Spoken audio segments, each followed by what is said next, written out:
Hello students, welcome to my YouTube classes.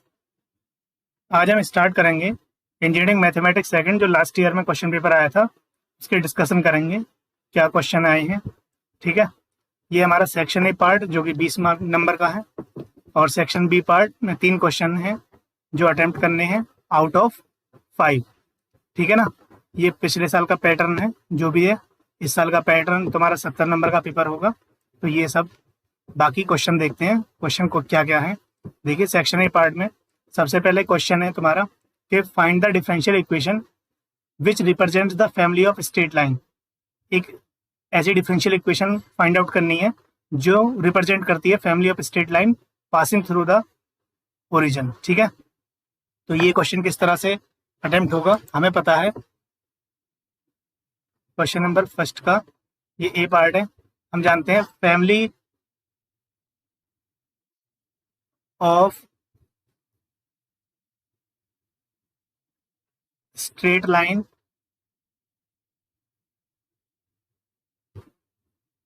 passing through origin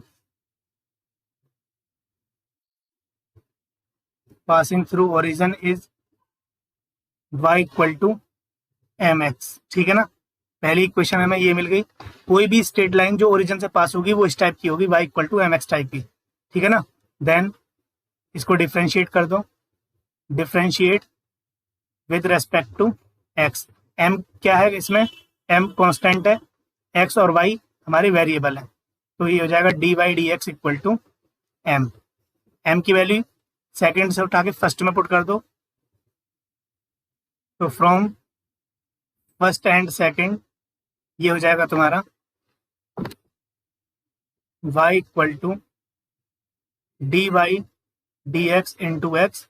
इसको और अच्छे तरीके से लिख सकते हैं कि dy dx equal to y upon x, या फिर dy dx minus y upon x equal to 0। तो ये हो जाएगी तुम्हारी डिफरेंशियल इक्वेशन उन स्ट्रेट लाइंस की जो पासिंग होती हैं कहाँ से, ओरिजिन से। ये हो गया तुम्हारा फर्स्ट क्वेश्चन। इसके बाद चलिए नेक्स्ट क्वेश्चन की तरफ बढ़ते हैं।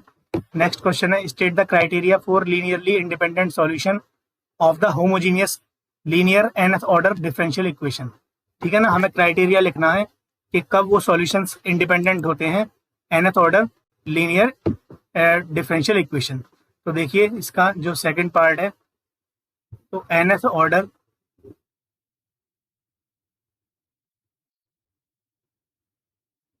होमोजीनियस डिफरेंशियल इक्वेशन इस टाइप की होती है, ए नॉट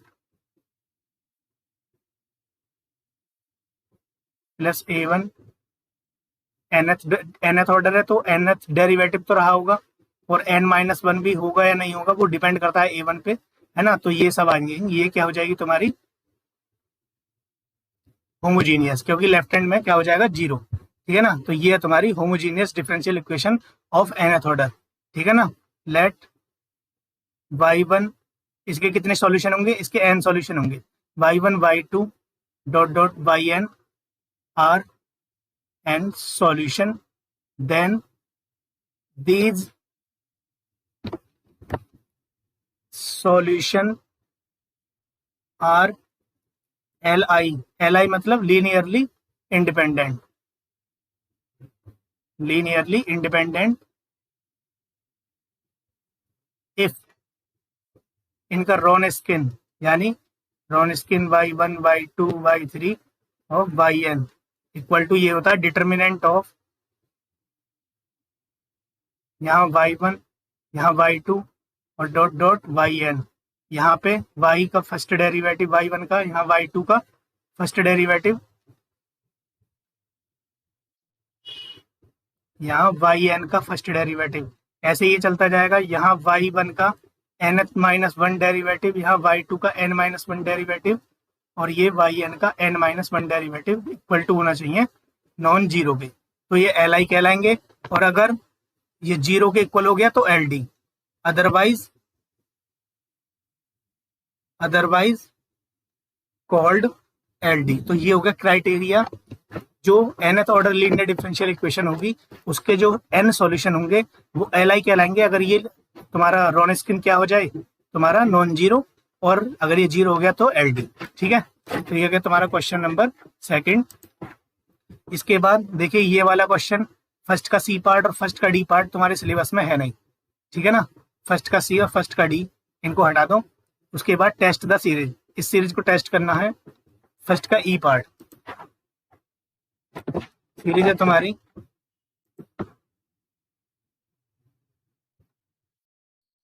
ये है summation 1/n sine 1/n, n equal to 1 to infinity. तुम्हें पता है कि साइन एक्स किसके इक्वल होता है, साइन एक्स इक्वल होता है x minus x cube upon factorial 3 plus x की power 5 over factorial 5 minus x की पावर 7 ओवर फैक्टोरियल 7 एंड इस तरह से चलता रहता है। तो साइन 1/n इक्वल टू क्या हो जाएगा, x की जगह 1/n रख दो, हो जाएगा 1/n minus 1/n cube factorial 3 1/n की पावर 5 फैक्टोरियल 5। ठीक है ना, इस तरह से ये चलती रहेगी सीरीज। तो इसकी वैल्यू यहाँ पे रख दो, तो ये क्या बन जाएगा तुम्हारा। अच्छा एक चीज, ये जो दिया हुआ है पूरा, ये क्या है, ये तुम्हारा दिया हुआ है क्या, ये जो है ये है un।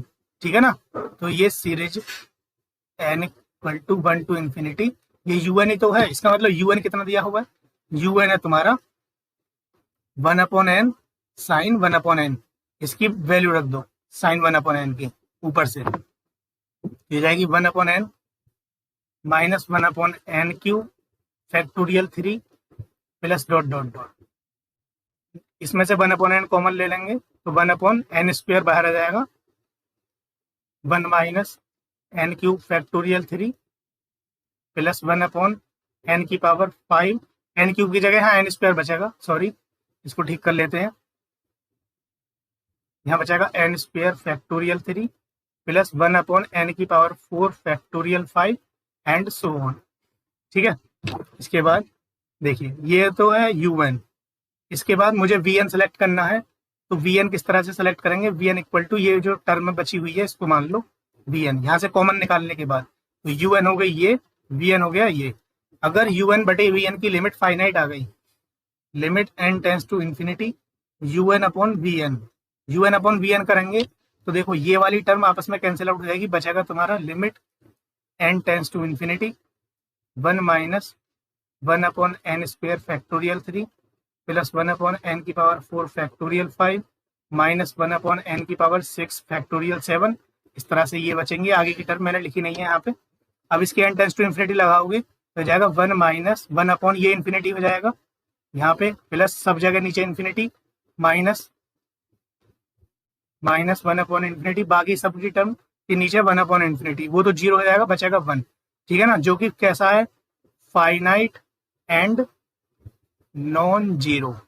और जब ये फाइनाइट और नॉन जीरो आ जाता है तो हम बाई कंपैरिजन टेस्ट बोल सकते हैं, बाई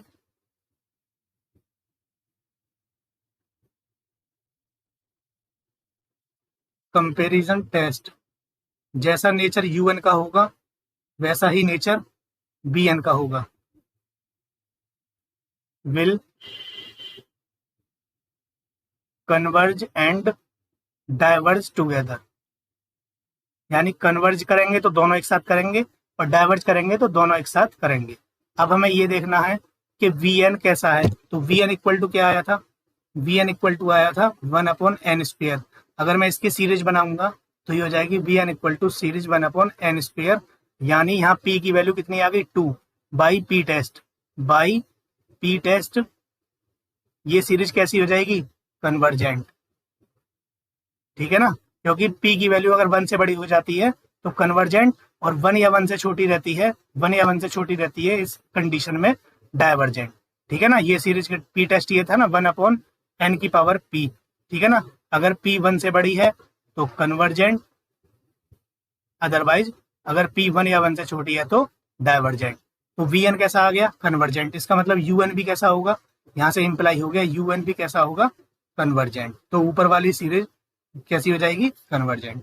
ठीक है, ये हो गया तुम्हारा नेक्स्ट क्वेश्चन। चलिए इसके बाद कौन सा क्वेश्चन है,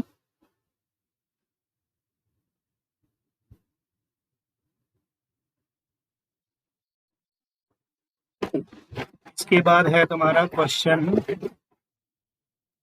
ये बोल रहा है कि find the constant term f x equal to 1 plus mod x, ठीक है ना। कांस्टेंट टर्म निकालनी है, f x equal to 1 plus mod x expanded in Fourier series, और इंटरवल दिया है -3 से लेकर +3। देखो भाई सिंपल सी बात है, इसने बोल दिया कांस्टेंट टर्म निकालो, तो ये किसकी बात कर रहा है, ये कर रहा है बात ए नॉट की, ठीक है ना। जो भी क्वेश्चन का पार्ट वो है, नाम क्या है क्वेश्चन का, ये है फर्स्ट का एफ पार्ट, ठीक है। ये है क्वेश्चन नंबर फर्स्ट का f part. F x equal to क्या दिया है भाई, एफ एक्स इक्वल टू दिया है मॉड एक्स, नहीं एफ एक्स इक्वल टू दिया है 1 प्लस मॉड एक्स, ठीक है। और इंटरवल क्या दिया है, ओवर -3 से लेके +3, और तुम्हें फाइंड आउट क्या करना है, कांस्टेंट टर्म का मतलब होता है ए नॉट, ए नॉट तुम्हें फाइंड आउट करना है, ठीक है। कोई ज्यादा बड़ी बात नहीं है, बस लैंग्वेज चेंज कर दी है। अब देखो भाई करते कैसे हैं इसको, यही है ना। हाँ, सबसे पहले फंक्शन को समझना है, अगर फंक्शन समझ में आ गई तो बात खत्म, नहीं आई तो फिर कुछ नहीं होगा, ठीक है। सबसे पहले -3 से लेके ये 1 plus mod x, mod x की वैल्यू हो जाएगी -x, ठीक है ना। कहाँ पे, -3 से लेके 0 तक, और 0 से लेकर 3 तक, तब मॉड एक्स की वैल्यू प्लस का x आ जाएगी। तो फंक्शन 2 पार्ट में डिवाइड हो गई। अब तुम्हें बस फॉर्मूला लगा देना है। सबसे पहले फॉर्मूला क्या था, फॉर्मूला था कि जब c से लेकर c + 2l इस टाइप का इंटरवल होता है, ठीक है ना, तो a नॉट की वैल्यू आती है 1/L c से लेकर c + 2l fx dx, ठीक है ना। अब c की वैल्यू कितनी दी हुई है, c की वैल्यू है -3 और c + 2l की वैल्यू है 3। इसका मतलब c की वैल्यू है -3 और c + 2l की वैल्यू है 3। c की वैल्यू यहाँ से यहाँ उठा के रख दो, तो -3 + 2l = 3, ये उधर चला जाएगा। इसका मतलब 2l = 6, यानी l = कितना दिया है 3, तो l की वैल्यू लगा दो यहाँ पे, ठीक है ना। l की वैल्यू आ गई 1/3, c की वैल्यू -3, c + 2l की वैल्यू ये रही 3, fx की वैल्यू, अभी fx को ऐसा ही रहने दो। क्यों रहने दो, क्योंकि -3 से +3 तक fx की वैल्यू एक जैसी नहीं है। पहले -3 से 0 जाएंगे तो fx की वैल्यू 1 - x है, फिर 0 से लेकर 3 जाएंगे तो fx की वैल्यू 1 + x है। बस इस तरह से हमें इंटीग्रेट करना है। तो 1/3 बाहर वेट करेगा थोड़ी देर के लिए, -3 से लेकर 0 गए तो 1 - x आया, और फिर 0 से लेकर 3 गए तो यहाँ 1 + x आया। बस अब सिंपल इंटीग्रेशन है। अब ये इंटीग्रेशन तुम खुद कर लेना कैसे करना है, ऐसा कुछ नहीं है, चलो मैं बता देता हूँ। 1 का हो जाएगा x -x²/2, लिमिट लगा देना -3 से लेकर 0, और 1 का यहाँ x और x का x²/2, और लिमिट लगा देना 0 से 3। अब ये खुद कर लेना, इसमें हो गया क्वेश्चन सॉल्व, ठीक है। नेक्स्ट क्वेश्चन क्या है भाई, नेक्स्ट क्वेश्चन है तुम्हारा fz = z + 2z बार, ये वाला फर्स्ट का जी। ये कह रहा है is not analytic anywhere in complex plane, तो fz = z + 2z बार है, ठीक है ना जी। fz = z + 2z बार, ये हमें शो करना है, इज नॉट एनालिटिक। तो देखिए सबसे पहले मैं इसके रियल और कॉम्प्लेक्स पार्ट अलग रख देता हूँ। तो मुझे पता है z = कितना होता है x + iy, और z बार = कितना होता है x - iy, तो ये हो जाएगा x + iy + 2 × x - iy। अगर मैं देखूं तो यहाँ से रियल पार्ट 2x है, यहाँ से x है, तो रियल पार्ट आ गया 3x, यहाँ से iy, यहाँ से -2iy, तो बचेगा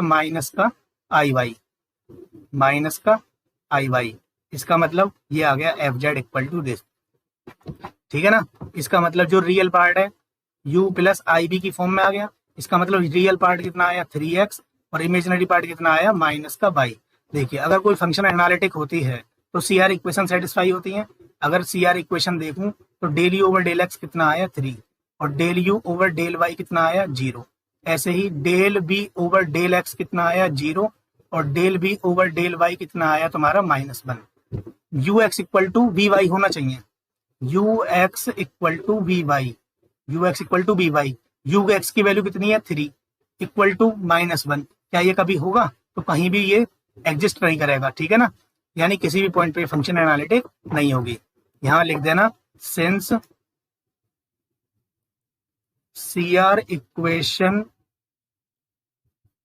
does not hold at any point, तो f z equal to z plus 2z bar is not analytic, is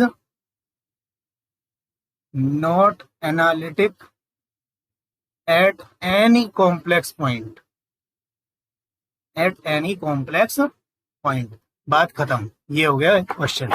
चलिए भाई आगे बढ़ते हैं। अगर आगे बढ़े हम तो ये कह रहा है find the image of z minus 2y equal to 2 under the mapping w equal to 1/z। ठीक है भाई, ये क्वेश्चन बढ़िया है तुम्हारा। z minus 2y equal to 2, देखिए इमेज ऑफ, ये दे रखा है तुम्हारा सर्किल है z minus 2y equal to 2, इसकी तुम्हें इमेज फाइंड आउट करनी है under the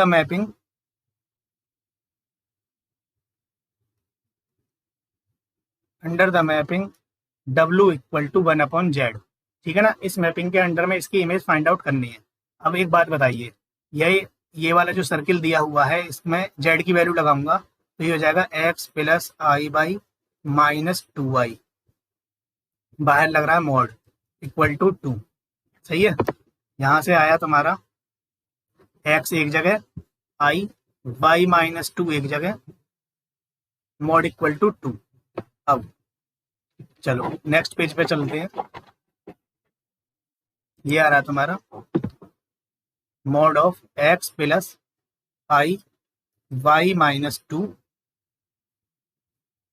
mod equal to 2। जब हम किसी का मॉड लेते हैं तो ये हो जाता है अंडर रूट में x square plus y minus 2 का होल स्क्वायर इक्वल टू 2 रहेगा, क्योंकि इसका मॉड लेना है हमें। दोनों तरफ का अगर हम स्क्वायर कर दें तो हो जाएगा x square plus y minus 2 का होल स्क्वायर इक्वल टू 4। इसका नाम रख दो सेकंड। अब देखिए मैपिंग किसके अंडर में करनी है हमें, w इक्वल टू 1/z। यहाँ से z इक्वल टू कितना आ जाएगा 1/w। अगर मैं w की वैल्यू रख दूं, w की वैल्यू होती है u प्लस आई बी, ऊपर नीचे मल्टीप्लाई कर दो u माइनस आई बी की, जिसे हम क्या बोलते हैं रैशनलाइजेशन। ठीक है, ये हो जाएगा तुम्हारा z की वैल्यू कितनी होती है x plus i by, equal आ जाएगा तुम्हारा u minus i b upon u square plus b square. इनको अलग अलग कर दो, ये हो जाएगा u square plus b square minus i b upon u square plus b square. अब क्या करना है तुम्हें, यहाँ से इम्प्लाई हुआ कि x की वैल्यू आ गई तुम्हारी u upon u square plus b square, और यहाँ से y की वैल्यू आ गई minus b upon u square plus b square. यहाँ से x की वैल्यू और यहाँ से y की वैल्यू उठा के कहाँ पुट करनी है, उठा के पुट कर देनी है इक्वेशन सेकंड में। तो पूरी इक्वेशन किस में आ जाएगी तुम्हारी ub में, बस वही इमेज कहलाएगी। यहाँ से put the value of x and y in equation second, और बस सेकंड में सॉल्व करके इसको थोड़ा सा सिंप्लीफाई कर देना। ठीक है ना, आगे कभी इसको बिल्कुल ही यहीं छोड़ दो रख के, बस जो सिंप्लीफाई जितना कर सकते हो सिंप्लीफाई इतना कर देना। तो ub में कोई ना कोई इक्वेशन आएगी, हो सकता है u इक्वल टू 3 आ जाए, हो सकता है u इक्वल टू 1/4 आ जाए, या b इक्वल टू 1/3 आ जाए, या b इक्वल टू 1/9 आ जाए। ऐसे कोई स्ट्रेट लाइन आएगी, या कैसी भी इक्वेशन आए, जरूरी नहीं स्ट्रेट लाइन ही आए। ठीक है ना, तो आगे सिंप्लीफाई कर देना, लेकिन जो प्रोसेस है वो इस तरह से ही है। इस मैपिंग को क्या बोलते हैं, w इक्वल टू 1/z को, इसका तुम्हें नाम पता होना चाहिए। इस मैपिंग को बोलते हैं इन्वर्जन ट्रांसफॉर्मेशन। क्या बोलते हैं, इन्वर्जन ट्रांसफॉर्मेशन।